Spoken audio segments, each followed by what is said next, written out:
Hello. So I'm Sam Reynolds, in case you need to know that. I haven't done a video in quite a while, and I'm coming on because I've heard there's been a bit of a hullabaloo, not just here, but other places about essential dignities, and I think that is befitting on the brink of a Mercury retrograde in Pisces, and Mercury is in detriment. Actually, he's in fall when he's in Pisces, and Venus is in Aries, also a place of detriment. So a lot of people are confused on what essential dignities is really about. And the simplest way to put it is start with rulership. And rulership is about a planet being in its home, in its domicile. And this is the place where you have a strong measure of authority and you have access to your things.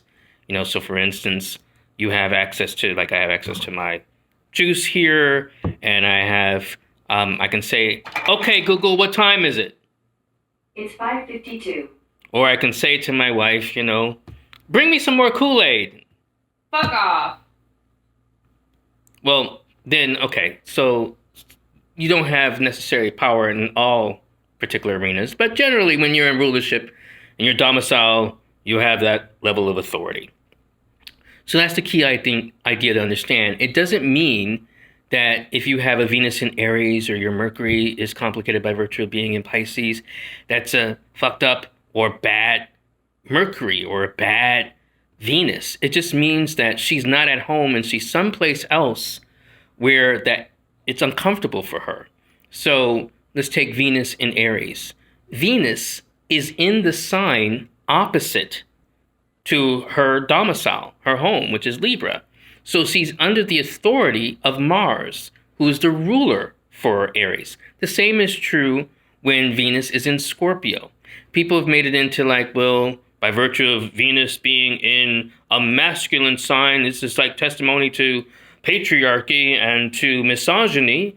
It's nothing to do with that. It has only to do with the fact that Venus is in a sign where she finds the conditions inhospitable. So for instance, like say when Venus is in Scorpio, another Mars domicile, it's kind of like the frill and lace princess going into like a BDSM dungeon and kind of having to deal with leather and the straps and everything kind of hanging around, and there are whips and chains.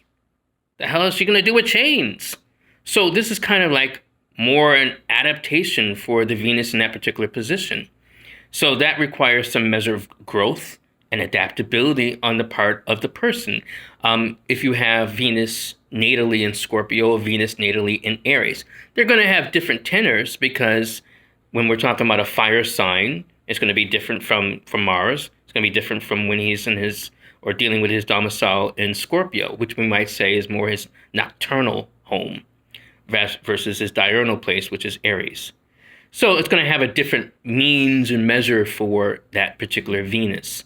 So the key thing to understand about essential dignities is about the planet having access and power to its particular things.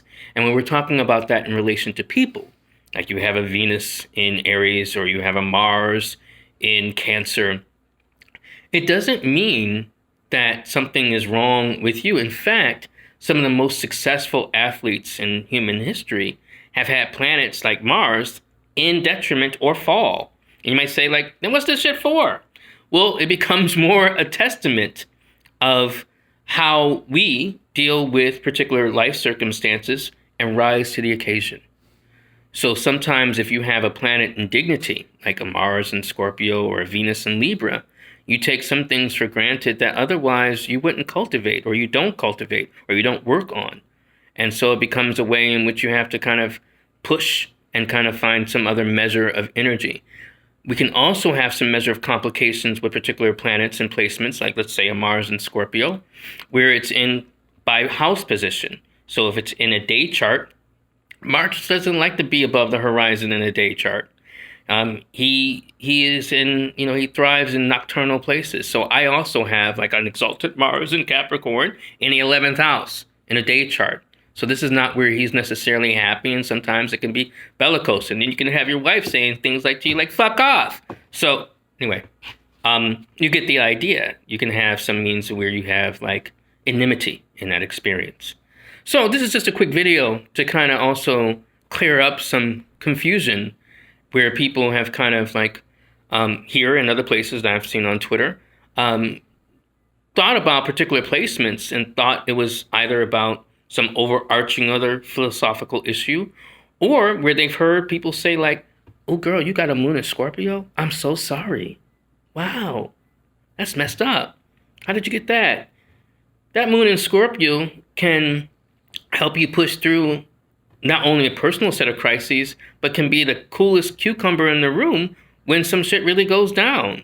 And that's the conditioning for that moon in Scorpio. So don't think that you have messed up planets because they're out of dignity. The nature of dignity is how we learn to acquire and build on power.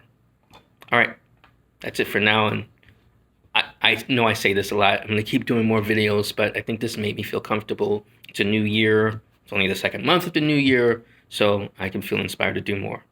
Thank you.